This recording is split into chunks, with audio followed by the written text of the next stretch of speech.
So hello guys, तो इस weekly current affairs वाले वीडियो में जुलाई मंथ के दूसरे वाले हफ्ते का पहला वाला पार्ट हम लोग कवर करेंगे। और आप में से अगर इस वीडियो को कोई फर्स्ट टाइम देख रहा है तो आपको बता दूं, इन सभी क्वेश्चंस का क्विज बना करके आपकी क्रैक एग्जाम एप्लीकेशन पे अपलोड करवा दिया गया है। तो ये वीडियो देखने के बाद आप उन सभी क्वेश्चन का टेस्ट लगा लीजिएगा ताकि आपकी अच्छे से प्रैक्टिस हो जाए। चलिए अभी शुरू करते हैं।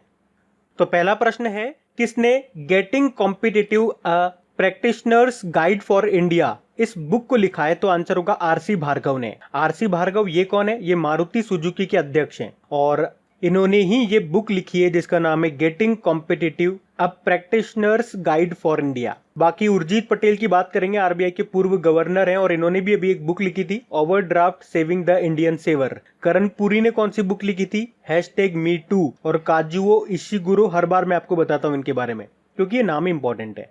इन्होंने कौन सा नॉवेल लिखा था? क्लारा एंड द सन। और इनका नाम क्यों इंपॉर्टेंट है? क्योंकि 2017 का लिटरेचर का नोबेल पुरस्कार जीता था इन्होंने।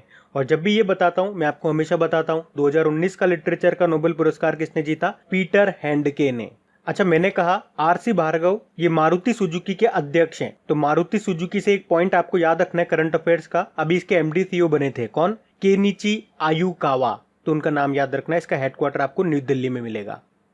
फिर एक, किस बैंक ने लोन इन सेकंड्स सेवा को शुरू किया है? तो आंसर होगा यस बैंक ने। तो अभी यस बैंक ने रिटेल लोन को इंस्टेंट अप्रूवल देने के लिए ये लोन इन सेकंड्स सर्विस को शुरू किया है। और इस सर्विस का उद्देश्य क्या है? ग्राहकों को उनकी वित्तीय जरूरतों को पूरा करने में सहायता करने के लिए पूरी तरह से कागज रहित और समस्या मुक्त ऋण प्रदान करना। बाकी एचडीएफसी की बात करेंगे। अभी आपको याद होगा इसने किसानों के लिए ई किसान धन एप्लीकेशन को लॉन्च किया था। इसके अलावा अभी एचडीएफसी ने जिप ड्राइव नाम से ऑनलाइन इंस्टेंट ऑटो लोन सुविधा भी शुरू की थी जिसमें मात्र 10 सेकंड में आपको व्हीकल लोन मिल जाएगा। बैंक ऑफ बड़ौदा अभी लोन प्रोसेस की पूरी तरह से डिजिटल बना लिया इसने। और इंडसइंड बैंक मोबाइल पर करंट अकाउंट खोलने की सुविधा देने वाला पहला बैंक बनाई है। बाकी यस बैंक की बात करेंगे, स्थापना इसकी 2004 में हुई थी, मुंबई में हेडक्वार्टर है। एमडी सीईओ इसी साल बने थे, प्रशांत कुमार नाम है। और टैगलाइन इसकी है एक्सपीरियंस अवर एक्सपर्टीज। अच्छा, यस बैंक से एक और पॉइंट बताता हूं। अभी यस बैंक ने युवा पे नाम से डिजिटल वॉलेट मोबाइल एप्लीकेशन भी लॉन्च किया था, ये भी ध्यान रखो। फिर है, अभी IFSCA के पहले चेयरमैन कौन बन गए हैं? तो आंसर होगा इंजेती श्रीनिवास। IFSCA मतलब होता है अंतरराष्ट्रीय वित्तीय सेवा केंद्र, international financial services centres authorities. तो अभी अप्रैल में भी हमने इसके बारे में पढ़ा था। इसे फाइनेंशियल सर्विसेज को रेगुलेट करने के लिए वित्त मंत्रालय ने बनाया था। और अब इसके पहले चेयरमैन बन गए हैं इंजेती श्रीनिवास। और इसका हेडक्वार्टर कहां पर है? गुजरात के गांधीनगर में है। बाकी वी सूर्य नारायण की बात करेंगे, चोलामंडलम MS जनरल इंश्योरेंस के मैनेजिंग डायरेक्टर बने। श्रीकांत माधव वैद्य ये अभी इंडियन ऑयल कॉरपोरेशन के अध्यक्ष बने। और नितिन मेनन ये अभी ICC के एलीट पैनल में शामिल होने वाले तीसरे भारतीय बने थे और सबसे युवा अंपायर भी बने हैं। फिर है, किस राज्य सरकार ने महारोजगार पोर्टल को शुरू किया था? तो आंसर होगा महाराष्ट्र की सरकार ने। तो ये जॉब पोर्टल राज्य के नागरिकों को फिर से रोजगार के अवसर प्रदान करने के लिए शुरू किया गया है। तो इस पोर्टल पे लोगों को अपनी जानकारी या जो भी उनके एक्सपीरियंसेस वगैरह स्किल वगैरह है वो सब अपलोड करने होंगे और फिर जो भी कंपनीज होंगी वो अपनी जरूरत के हिसाब से लोगों को जॉब देगी।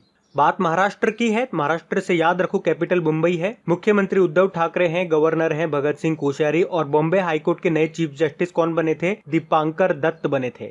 इसके अलावा मुफ्त स्वास्थ्य बीमा प्रदान करने वाला पहला राज्य आपका महाराष्ट्र ही है। उसके अलावा मर्सर की जो कॉस्ट ऑफ लिविंग इंडेक्स 2020 आया था उसमें भारत में सबसे महंगा शहर रहा था मुंबई और ये विश्व में 60वें नंबर पे था। टॉप पे था हांगकांग। उसके अलावा अभी महाराष्ट्र ने अपने पर्यावरण मंत्रालय का नाम बदल करके क्या कर लिया? पर्यावरण व जलवायु परिवर्तन विभाग कर लिया। एक लोनार झील भी आप याद रखो, ये महाराष्ट्र में है और ये न्यूज में रही थी क्योंकि इसका रंग, जो पानी का रंग है वो लाल हो गया था। उसके अलावा अभी मुंबई में बाढ़ की चेतावनी के लिए एक सिस्टम भी लॉन्च किया गया था। किस नाम से? iFlows नाम से। और इसी के साथ एक और याद रखो, बेंगलुरु में बाढ़ की चेतावनी के लिए एक एप्लीकेशन लॉन्च किया था मेघ संदेश के नाम से। और महाराष्ट्र में ही अभी महापरवाना योजना भी शुरू की गई थी राज्य में उद्योगों को आकर्षित करने के लिए। फिर एक, किसने Austrian grand prix F1 race 2020 को जीत लिया है? तो आंसर होगा वोल्टेरी बोटास ने। तो इस साल की पहली फॉर्मूला 1 रेस थी ये ऑस्ट्रियन ग्रैंड प्रिक्स 2020 जिसे जीत लिया है वोल्टेरी बोटास ने। ये खुद तो फिनलैंड से हैं और ये किस कंपनी की कार चलाते हैं? तो ये मर्सिडीज के ड्राइवर हैं। तो फर्स्ट पे रहे वोल्टेरी बोटास जो मर्सिडीज के ड्राइवर हैं, सेकंड पे रहे चार्ल्स लेक्लर्क जो कि फेरारी के ड्राइवर हैं, और थर्ड पे रहे थे लैंडो नॉरिस जो कि मैकलैरेन चलाते हैं। फिर अभी किस राज्य सरकार ने बुनकरों के लिए नेकरा सम्मान योजना शुरू की है? तो आंसर होगा कर्नाटक की सरकार ने। तो बुनकरों के लिए एक राहत योजना है ये नेकरा सम्मान योजना। तो इस योजना के लिए कर्नाटक की सरकार ने 10.96 करोड़ रुपए मंजूर किए हैं। तो इस योजना में होगा क्या, जो रेशम, कपास, ऊन और अन्य हथकरघा बुनकर हैं उनको फायदा मिलेगा। उनके खाते में डायरेक्ट पैसे डाले जाएंगे। अलग अलग कैटेगरी बनाई गई है, उसके हिसाब से किसी के खाते में 2000, किसी के 1000 रुपए इस तरह से डाले जाएंगे। मतलब उनको वित्तीय सहायता दी जाएगी इस योजना में। बाकी कर्नाटक की बात करेंगे, कैपिटल बेंगलुरु है। बेंगलुरु जिसे सिलिकॉन वैली ऑफ इंडिया के नाम से भी जाना जाता है, और भारत का पहला सिटी बना था बेंगलुरु अपना ऑफिशियल लोगो लॉन्च करने वाला। मुख्यमंत्री हैं BS येदियुरप्पा, गवर्नर है वाजुभाई वाला। अभी कर्नाटक सरकार ने ही जन सेवक योजना शुरू की थी, आप्त मित्र एप्लीकेशन को लॉन्च किया था। उसके अलावा नमस्ते ओवर हैंडशेक प्रोग्राम भी शुरू किया था, और एक कोरोना वॉच एप्लीकेशन भी यहीं पे लॉन्च हुई थी। बाकी मेघ संदेश एप्लीकेशन के बारे में आपको बता ही चुका हूँ, बाढ़ की चेतावनी के लिए बेंगलुरु में इसको लॉन्च किया गया था। और बेंगलुरु में आपको मिलेगा केम्पेगौड़ा अंतरराष्ट्रीय हवाई अड्डा। तो अभी ये 2-3 कारण से न्यूज में था। एक तो इसको मिला था स्काई ट्रैक्स पुरस्कार, उसके अलावा स्मार्ट ऑटोमेटिक इरिगेशन सिस्टम की तैनाती करने वाला पहला एयरपोर्ट बना है ये। फिर अभी हाल ही में 100% घरों में LPG कनेक्शन देने वाला पहला राज्य कौन सा बन गया है? तो आंसर होगा हिमाचल प्रदेश। तो हिमाचल प्रदेश के जो मुख्यमंत्री हैं जयराम ठाकुर, उन्होंने ये घोषणा की है कि हिमाचल प्रदेश भारत का पहला राज्य बन गया है जहां 100% घरों में LPG गैस कनेक्शन है, और ये उपलब्धि हासिल हुई है हिमाचल गृहिणी सुविधा योजना की सहायता से। इस योजना की मदद से उन वंचित परिवारों को भी कवर किया गया है जिन्हें केंद्र सरकार की प्रधानमंत्री उज्ज्वला योजना के तहत कवर नहीं किया गया था। हिमाचल प्रदेश की बात करेंगे, देखो इसकी 2 कैपिटल है। समर कैपिटल है शिमला, विंटर कैपिटल है धर्मशाला। मुख्यमंत्री हैं जयराम ठाकुर और गवर्नर हैं बंडारू दत्तात्रेय, और यहाँ के चीफ जस्टिस का नाम है लिंगप्पा नारायण स्वामी। अभी हिमाचल प्रदेश से आप क्या याद रख सकते हो? अभी आपको याद होगा हिमाचल प्रदेश सरकार ने ई पंचायत पुरस्कार 2020 के तहत प्रथम पुरस्कार जीता था। एक पंचवटी योजना भी शुरू की थी वरिष्ठ नागरिकों के लिए। उसके अलावा हिमाचल प्रदेश सरकार ने निगाह प्रोग्राम भी शुरू किया था, तो ये भी याद रखना। फिर है सतत विकास लक्ष्यों यानी कि सस्टेनेबल डेवलपमेंट गोल सूचकांक 2020 में भारत की रैंक क्या रही? भारत 117 नंबर पे रहा। तो अभी सस्टेनेबल डेवलपमेंट सॉल्यूशन नेटवर्क और बर्टेल्समन स्टिफ्टंग ने सस्टेनेबल डेवलपमेंट रिपोर्ट 2020 को जारी किया, और इसमें भारत 117 नंबर पे रहा है। इसमें टॉप पे रहा है स्वीडन, सेकंड नंबर पे डेनमार्क रहा, और थर्ड नंबर पे रहा है फिनलैंड। तो ये जो इंडेक्स है ना, इसमें ये देखा गया है कि जो हमारे 17 सस्टेनेबल डेवलपमेंट गोल्स हैं, सतत विकास लक्ष्य हैं, उनमें से किस देश ने उन गोल्स को कितना अचीव कर लिया है। फिर है Rewa ultra mega solar plant, जिसे एशिया का सबसे बड़ा सोलर प्लांट कहा जाता है। इसका उद्घाटन किस राज्य में किया गया? तो आंसर होगा मध्य प्रदेश में। तो अभी 10 जुलाई को ही वीडियो कॉन्फ्रेंसिंग के जरिए भारत के जो प्रधानमंत्री हैं नरेंद्र मोदी जी, उन्होंने इस 750 मेगावाट कैपेसिटी के Rewa ultra mega solar plant का उद्घाटन किया। कहाँ पे? मध्य प्रदेश के रीवा जिले में। तो अब तक 750 मेगावाट का Rewa ultra mega solar power project ये भारत में और एशिया में सबसे बड़ी सिंगल साइट सोलर ऊर्जा परियोजना है।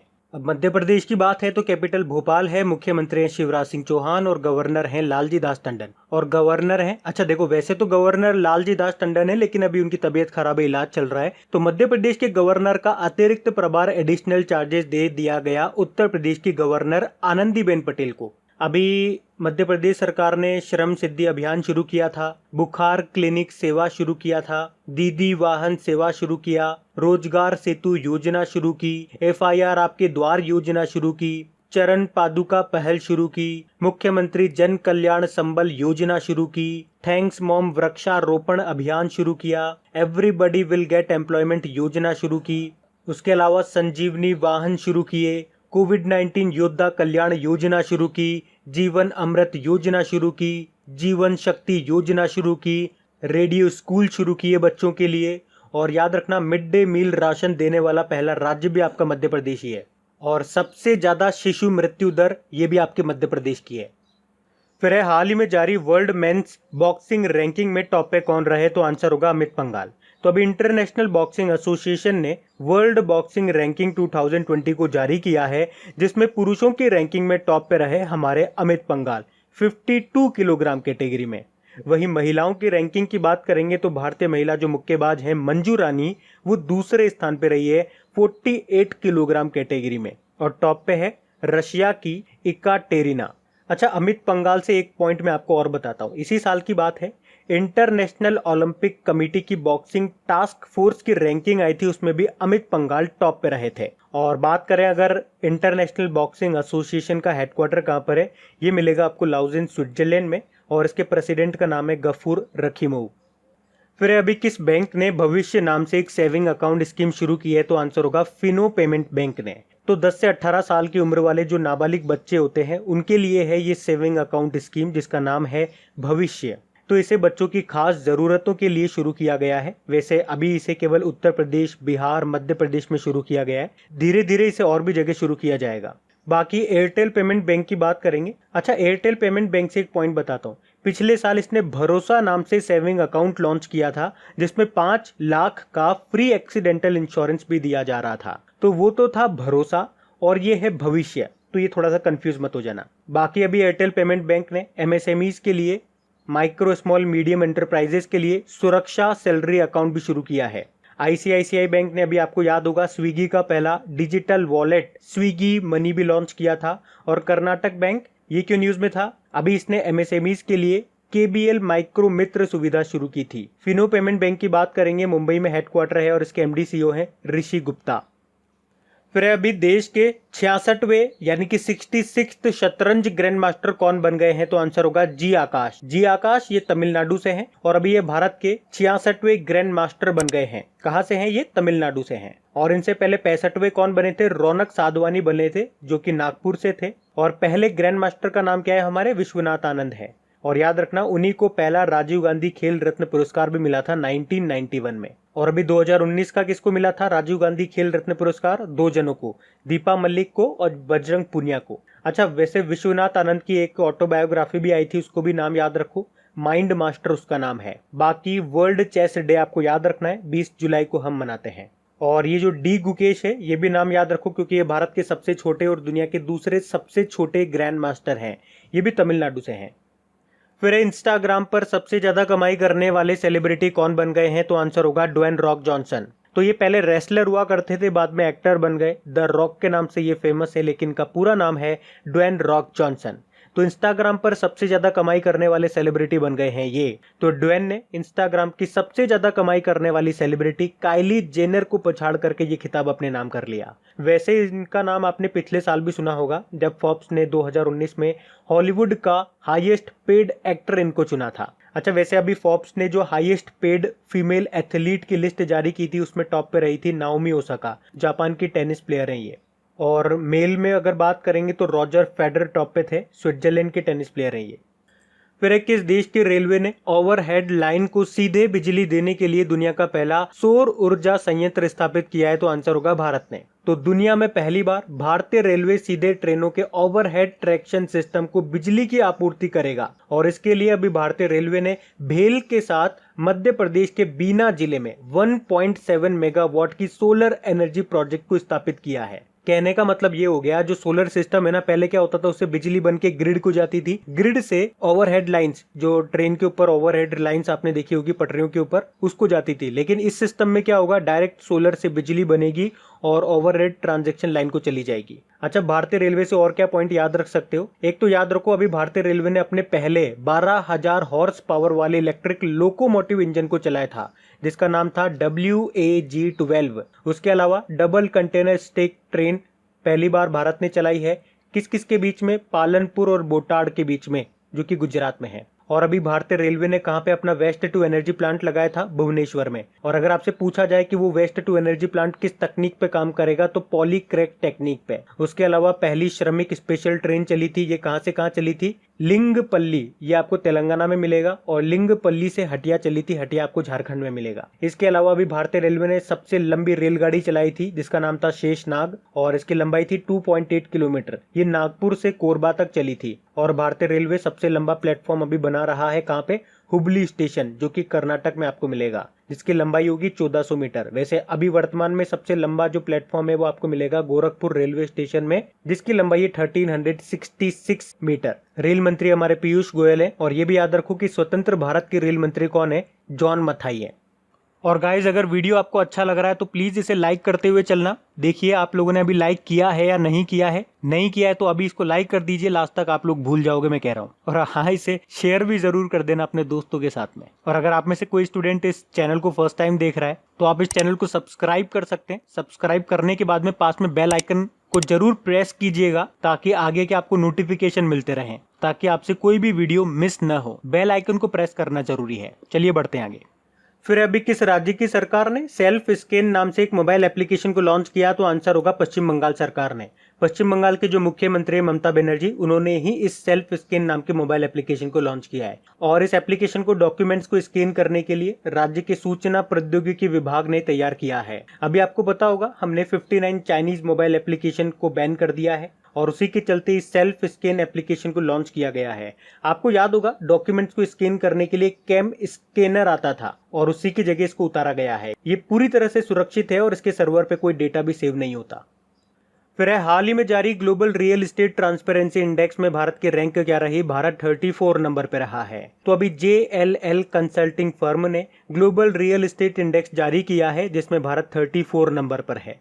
तो इस इंडेक्स के मुताबिक 1 से 10 की रैंकिंग वाले देशों का रियल एस्टेट सेक्टर बहुत ज्यादा पारदर्शी माना जाता है। पारदर्शी मतलब ट्रांसपेरेंट। जबकि 11 से 33 की रैंकिंग वाला जो रियल एस्टेट मार्केट है वो पारदर्शी माना जाता है केवल। और 34 से 59 की रैंकिंग वाला रियल एस्टेट बाजार सेमी ट्रांसपेरेंट माना जाता है। तो आप देख लो भारत की रैंक 34 है तो हम थर्ड वाली कैटेगरी में आते हैं। हमारा जो रियल एस्टेट मार्केट है वो सेमी ट्रांसपेरेंट है। हम तो 34 नंबर पे हैं। टॉप पे है यूके, दूसरे पे है यूएस, तीसरे पे है ऑस्ट्रेलिया। फिर है गोल्डन बर्ड विंग प्रजातियों का संबंध किससे है? तो आंसर होगा तितली से। तो अभी बायोनॉट्स नाम के एक शोध समाचार पत्र के अनुसार गोल्डन बर्ड विंग नाम की एक मादा हिमालयी तितली को भारत की सबसे बड़ी तितली घोषित किया गया है। ये उत्तराखंड में मिली है। और आपको बता दूं अभी तक दक्षिणी बर्ड विंग नाम की तितली ने 88 ईयर तक देश की सबसे बड़ी तितली का रिकॉर्ड अपने नाम किया हुआ था, लेकिन अब सबसे बड़ी तितली बन गई है गोल्डन बर्ड विंग। अच्छा, ये तो सबसे बड़ी हो गई। सबसे छोटी की बात करेंगे तो उसका नाम है क्वेकर। ये सबसे छोटी तितली है जिसका नाम है क्वेकर। फिर अभी हाल ही में दक्षिण पूर्व एशिया में खसरा यानी कि मीजल्स और रुबेला को समाप्त करने वाला पहला देश कौन सा बन गया? तो आंसर होगा मालदीव और श्रीलंका। एक्चुअली में वर्ल्ड हेल्थ ऑर्गेनाइजेशन ने साउथ ईस्ट एशिया में खसरा और रुबेला को पूरी तरह से खत्म करने का लक्ष्य रखा था 2023 का। तो अभी WHO ने बताया है कि ये जो मालदीव और श्रीलंका है साउथ एशिया रीजन से पहले 2 देश बन गए हैं जिन्होंने 2023 के लक्ष्य से पहले ही रुबेला और खसरा को खत्म कर दिया है। अच्छा देखो, कई बार एग्जाम में पूछ लिया जाता है कि जो चेचक है उसके टीके की खोज किसने की थी? तो आंसर याद रखना एडवर्ड जेनर ने। देखो 2 देश के नाम आए हैं यहाँ पे तो इनके स्टैटिक जान लो। मालदीव की कैपिटल माले है, करेंसी है मालदीवियन रुपया और प्रेसिडेंट है इब्राहिम मोहम्मद सोली। श्रीलंका की 2 कैपिटल है, कोलंबो इसकी कॉमर्शियल कैपिटल है और इसकी एडमिनिस्ट्रेटिव कैपिटल है श्री जयवर्धनेपुरम कोट्टे। करेंसी है श्रीलंकन रुपी और प्रेसिडेंट है गोतबाया राजपक्षे। इसके जो प्रधानमंत्री है वो है महिंद्रा राजपक्षे, दोनों भाई है। फिर है हाल ही में जारी इन्फॉर्मर रिस्क इंडेक्स 2020 में भारत किस स्थान पे रहा है? तो भारत 31वें 31 नंबर पे रहा है। तो ये रिपोर्ट हमें ये बताती है कि उस देश में मानवीय संकट और आपदा यानी कि ह्यूमैनिटेरियन क्राइसिस और डिजास्टर का जोखिम कितना है। तो भारत तो 31 नंबर पे है और टॉप पे है सोमालिया। और इस रिपोर्ट को United nation office for the coordination of humanitarian affairs ने जारी किया है। फिर अभी हाल ही में झारखंड स्थित भारतीय कृषि अनुसंधान संस्थान का नाम किसके नाम पे रखा गया है? तो आंसर होगा डॉक्टर श्यामा प्रसाद मुखर्जी के नाम पे। मतलब झारखंड का जो इंडियन एग्रीकल्चर रिसर्च इंस्टीट्यूट है उसका जो नया प्रशासनिक व शैक्षणिक भवन है उसका नाम डॉक्टर श्यामा प्रसाद मुखर्जी के नाम पे रखा गया है, जो कि भारतीय जनसंघ के संस्थापक थे। अच्छा, डॉक्टर श्यामा प्रसाद मुखर्जी से आपको कुछ पॉइंट याद आने चाहिए, मैं आपको याद दिलाता हूँ। एक तो आपको याद होगा जम्मू कश्मीर में जो आपकी चेनानी नाशिरी सुरंग है जो कि भारत की सबसे लंबी रोड सुरंग है जिसकी लंबाई है 9.2 किलोमीटर, उसका नाम इन्हीं के नाम पे रखा गया है। दूसरा पॉइंट, एक कोलकाता बंदरगाह का नाम इन्हीं के नाम पे रखा गया है। तीसरा पॉइंट, एक आपको इनके नाम पे स्टेडियम भी मिलेगा, जो आपको मिलेगा कहाँ पे, गोवा में। और चौथा पॉइंट, एक इनके नाम पे पुरस्कार भी दिया गया था, किसको, असम के मुख्यमंत्री सर्बानंद सोनोवाल को। बाकी ये ऑप्शन भी इंपॉर्टेंट है। सुषमा स्वराज जी के नाम पे अभी हरियाणा सरकार ने अंबाला बस स्टैंड का नाम रखा था। उसके अलावा स्वर्गवासी अरुण जेटली जी के नाम पे भी फरीदाबाद का जो national institute of financial management है उसका नाम रखा था। और दिल्ली का जो फिरोज शाह कोटला स्टेडियम है उसका नाम भी अरुण जेटली जी के नाम पे रखा गया था। और अटल बिहारी जी के नाम पे तो बहुत सारी चीजों के नाम रखे गए थे। कुछ अभी जो लेटेस्ट थे वो मैं आपको बताता हूँ। एक तो जम्मू कश्मीर के सर्कुलर रोड चौक का नाम इनके नाम पे रखा गया। हिमाचल प्रदेश की रोहतांग टनल का नाम इनके नाम पे रखा गया। एक लखनऊ का जो इकाना स्टेडियम है उसका नाम भी इनके नाम पे रखा गया। और लखनऊ में ही आपको हजरतगंज चौराया मिलेगा, उसका नाम भी इनके नाम पे रखा गया था। वैसे छत्तीसगढ़ में एक नया रायपुर है, उसका नाम भी इनके नाम पे रखा गया था, अटल नगर। और गुजरात में जो साबरमती घाट है ना, उसका नाम भी क्या रखा गया था, अटल घाट रखा गया था। तो ये कुछ रिसेंटली अभी न्यूज में थे, इनको याद रखना। फिर अभी किस देश ने बलि दिए जाने वाले पशुओं के लिए डिजिटल हार्ट प्लेटफॉर्म लॉन्च किया है, तो आंसर होगा बांग्लादेश ने। तो अभी बांग्लादेश की सरकार ने अभी जो ईद उल अजहा जो बकरीद त्योहार होता है उससे पहले बलि दिए जाने वाले पशुओं की ऑनलाइन बिक्री और खरीद के लिए डिजिटल हार्ट प्लेटफॉर्म को शुरू किया है। बात बांग्लादेश की है तो इसकी कैपिटल ढाका है। ढाका में आपको बिम्स्टेक का हेडक्वार्टर भी मिलेगा। करेंसी टका है, प्रधानमंत्री हैं शेख हसीना और यहाँ के प्रेसिडेंट है अब्दुल हामिद। आपको याद होगा अरब सागर में जो निसर्ग नाम का तूफान आया था उसका नाम बांग्लादेश ने ही रखा था। फिर अभी हाल ही में दुनिया के नंबर 1 स्क्वैश खिलाड़ी रनीम ने संन्यास की घोषणा कर दी। आपको बताना है ये किस देश से हैं, तो आंसर होगा इजिप्ट से। तो इजिप्ट से हैं ये दुनिया की नंबर 1 स्क्वैश प्लेयर। पूरा नाम इनका है रनीम एल वेलिली और अभी इन्होंने संन्यास की घोषणा कर दी है। तो अब इनके बाद इजिप्ट की ही नूरान गोहर ये दुनिया की नंबर 1 स्क्वैश प्लेयर बन जाएंगी। अच्छा, स्क्वैश की बात हुई है तो भारत के टॉप स्क्वैश प्लेयर कौन है, सौरव घोषाल है। स्क्वैश गेम तो आप समझते हो ना, जिसमें 2 प्लेयर एक ही साइड में खड़े होते हैं, फिर वो बॉल मारते हैं, सामने बॉल दीवार से टकराती है, फिर वापस आती है, फिर मारते हैं, फिर दीवार से टकराती है, वापस आती है, उसे कहते हैं स्क्वैश। फिर है हाल ही में जारी कैंसर तैयारी सूचकांक यानी कि कैंसर प्रिपेयर्डनेस इंडेक्स 2020 में भारत की रैंक क्या रही। भारत 8वें नंबर पर है। तो इकोनॉमिस्ट इंटेलिजेंस यूनिट ने इस इंडेक्स को तैयार किया है और इसमें बताया है कि 10 एशिया पैसिफिक कंट्रीज में कैंसर रोकथाम की तैयारी के मामले में भारत 8वें स्थान पर है। टॉप पे कौन है, यानी कि सबसे अच्छी कैंसर की रोकथाम की तैयारी मिलेगी आपको ऑस्ट्रेलिया में। सेकंड नंबर पे साउथ कोरिया और थर्ड नंबर पे मलेशिया। भारत 8वें नंबर पे। अच्छा, कैंसर से 2 पॉइंट और याद रखो। एक तो वर्ल्ड कैंसर डे, ये हमने मनाया है अभी 4 फरवरी को, जिसकी थीम रही थी I am and I will. Cancer से और भी डे होते हैं, ऐसे एक तो होता है इंटरनेशनल चाइल्डहुड कैंसर डे, ये हम 15 फरवरी को ही मनाते हैं। और एक और होता है राष्ट्रीय कैंसर जागरूकता दिवस, ये हम 7 नवंबर को मनाते हैं। फिर अभी किस राज्य के देहिंग पटकाई वन्य जीव अभ्यारण्य को यानी कि वाइल्ड लाइफ सेंचुरी को नेशनल पार्क यानी कि राष्ट्रीय उद्यान में अपग्रेड किया जाएगा, तो आंसर होगा असम के। तो Dehing Patkai wild life sanctuary ये असम में है और अभी इसे नेशनल पार्क में अपग्रेड किया जाएगा। अच्छा, ये क्वेश्चन आप याद रखना क्योंकि इसी से मिलता जुलता एक और क्वेश्चन हम आगे पढ़ेंगे। उसमें हम पढ़ेंगे असम का एक रिजर्व फॉरेस्ट है, उसको अपग्रेड किया जाएगा वाइल्ड लाइफ सेंचुरी में, वो मैं आपको आगे बताऊंगा। अभी अगर असम की बात कर लें तो कैपिटल दिसपुर है, मुख्यमंत्री है सर्बानंद सोनोवाल, गवर्नर हैं जगदीश मुखी और यहाँ के जो चीफ जस्टिस है उनका नाम है अजय लांबा। और असम में एक फेमस मेला आयोजित किया जाता है अंबुबाची मेला कामाख्या मंदिर में, लेकिन अभी कोविड-19 के कारण इसे रद्द करना पड़ा था। अभी असम की सरकार ने धनवंतरी योजना शुरू की थी, भ्रमण सारथी योजना शुरू की थी, प्रज्ञान भारती योजना शुरू की थी। उसके अलावा असम में आपको काजीरंगा नेशनल पार्क मिलेगा जो कि एक सिंग वाले गेंडे के लिए फेमस है। लेकिन अभी काजीरंगा नेशनल पार्क भी न्यूज में था। क्यों न्यूज में था? क्योंकि भारत का एकमात्र गोल्डन बाघ यानी कि गोल्डन टाइगर ये यहीं पे देखा गया था अभी। तो ये आपकी न्यूज में बन सकता है, प्रश्न याद रखना। फिर अभी किस देश में गोल्ड से बना पहला होटल खोला गया है, तो आंसर होगा वियतनाम में। तो वियतनाम की जो कैपिटल है हनोई, वहां पे दुनिया का पहला गोल्ड प्लेटेड होटल खोला गया है। ये पूरा होटल गोल्ड का है, इसमें कमरे से लेकर टॉयलेट तक गोल्ड प्लेट्स का इस्तेमाल हुआ है। और यहाँ पे एक रात रुकने का जो आपका किराया है वो है $250। अब वियतनाम में खुला है तो वियतनाम की कैपिटल हनोई है, करेंसी है वियतनामीज डोंग। और अभी आपको याद होगा वियतनाम में ही 1100 साल पुराना शिवलिंग भी मिला था। फिर अभी किसे ग्लोबल ह्यूमैनिटेरियन अवार्ड से सम्मानित किया गया, तो आंसर होगा सचिन अवस्थी को। तो नेशनल मीडिया क्लब के अध्यक्ष हैं ये सचिन अवस्थी, और अभी इन्हीं को प्रतिष्ठित ग्लोबल ह्यूमैनिटेरियन अवार्ड से सम्मानित किया गया है। तो इस सम्मान से उन लोगों को सम्मानित किया जाता है जो समाज और दुनिया को बेहतर बनाने के लिए निस्वार्थ रूप से काम कर रहे हैं। अच्छा, इसी से मिलता जुलता एक अवार्ड मैं आपको बताऊंगा। बेयोंसे की बात करते हैं, पॉप स्टार है ये, और अभी इन्हें बेट 2020 ह्यूमैनिटेरियन अवार्ड मिला था। विनय बदवार की बात करें, 2019 का अलेक्जेंडर डेल रिम्पल अवार्ड मिला था। और रतन लाल, ये इंपॉर्टेंट नाम है, विश्व खाद्य पुरस्कार 2020 इन्होंने जीता था। अच्छा, वैसे मानवता की भलाई के लिए एक और पुरस्कार होता है जिसे कहते हैं डेन काय ह्यूमैनिटेरियन अवार्ड, और ये अवार्ड यूनिसेफ देता है, और लास्ट टाइम ये मिला था प्रियंका चोपड़ा को। अच्छा, ह्यूमैनिटेरियन डे हम कब मनाते हैं? वर्ल्ड ह्यूमैनिटेरियन डे याद रखना 19 अगस्त को। और एक ह्यूमन राइट डे भी होता है जो हम 10 दिसंबर को मनाते हैं। फिर अभी सरकारी भूमि की सुरक्षा के लिए टेक्नोलॉजी और आर्टिफिशियल इंटेलिजेंस का उपयोग करने वाला पहला राज्य कौन सा बन गया, तो आंसर होगा उड़ीसा।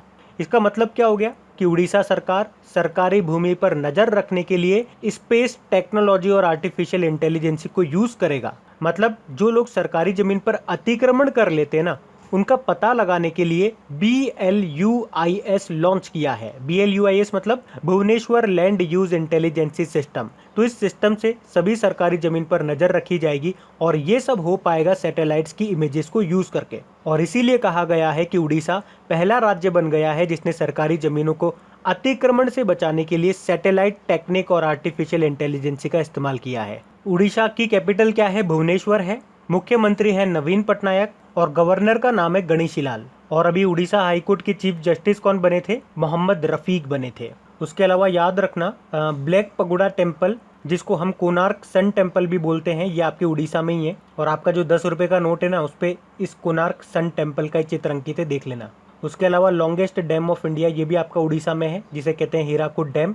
किस नदी पे है? तो महानदी पर है। और बाराबत्ती स्टेडियम, ये भी आपको मिलेगा कटक उड़ीसा में। ये प्रश्न एग्जाम में आ चुके हैं जो मैं आपको बता रहा हूँ, ध्यान से सुनना। इसके अलावा भारत की सबसे बड़ी और दुनिया की दूसरी सबसे बड़ी खारे पानी की तटीय झील, जिसे हम लगून झील भी बोलते हैं, ये भी आपके उड़ीसा में है, जिसे चिल्का लेक बोलते हैं। और याद रखो, वंदे उत्कल जननी को स्टेट सॉन्ग का दर्जा मिल गया है, जिसको लिखा था के लक्ष्मीकांता महापात्रा ने। अभी जनजातीय छात्रावासों के लिए ISO सर्टिफिकेट पाने वाला पहला राज्य भी उड़ीसा बना था। उसके अलावा हॉकी वर्ल्ड कप 2023 में जो होंगे वो उड़ीसा के भुवनेश्वर और राउरकेला में होंगे। फिर है इसरो किस देश के पहले पृथ्वी अवलोकन उपग्रह यानी कि ऑब्जर्वेटरी सैटेलाइट, जिसका नाम है अमेजोनिया 1, उसको लॉन्च करेगा? तो आंसर होगा ब्राजील। तो ये जो अमेजोनिया 1 है, ये पूरी तरह ब्राजील के द्वारा बनाया गया पहला अर्थ ऑब्जर्वेटरी सैटेलाइट होगा, जिसे अगस्त 2020 में इसरो लॉन्च करेगा। इसरो का मतलब होता है इंडियन स्पेस रिसर्च ऑर्गेनाइजेशन, जिसकी स्थापना 1969 में हुई थी। बेंगलुरु में मिलेगा इसका हेडक्वार्टर। इसके चेयरमैन है के शिवन। के शिवन को ही रॉकेट मैन ऑफ इंडिया के नाम से भी जाना जाता है। और इसरो का मोटो क्या है? Space technology in the service of human kind. बाकी ब्राजील का है ये सैटेलाइट। तो ब्राजील की कैपिटल ब्राजीलिया है, करेंसी है ब्राजीलियन रियाल, और प्रेसिडेंट है जेयर बोल्सनारो। तो गाइज ये लीजिए, जुलाई के सेकंड वाले वीक का फर्स्ट वाला पार्ट हमारा ओवर हो गया है। अगर वीडियो को लाइक नहीं किया है तो लाइक कर दीजिए, शेयर नहीं किया है तो शेयर कर लीजिए, और क्विज नहीं लगाइए तो क्विज लगा लीजिए, और अपनी प्रैक्टिस को बेहतर बना लीजिए। Thank you guys.